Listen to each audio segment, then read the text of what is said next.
বসে তেহারি খাচ্ছে মিলি আর সুমন। তেহারির মধ্যে ছোট ছোট আস্ত আলু দেখে মিলি বলল, আলুগুলো খুব মজা।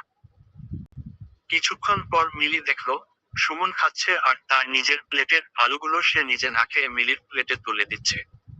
দুই দেখা করার পর মিলি বাসায় যায় রিকশায় করে আর সুমন বাসে। মিলির সাথে রিকশায় বাস স্টপ পর্যন্ত গেলে সুমনের অনেক ঘুরে বাসায় যেতে হয় ও কষ্ট হয়। কিন্তু মিলির বাচ্চামি স্বভাব আর ভালোবাসার স্বার্থপর মন তা বুঝতে চায় না। সে চায় সুমন তার সাথে তার বাসার কাছে পর্যন্ত যাবে, তাহলে রিকশার ওইটুকু সময়েই সে সুমনকে পাশে পাবে। সে প্রায়ই সুমনকে বারবার বলে তার সাথে যেতে, কিন্তু সুমন না করে। আর মিলি মন খারাপ করে ঠোঁট বাঁকিয়ে থাকে।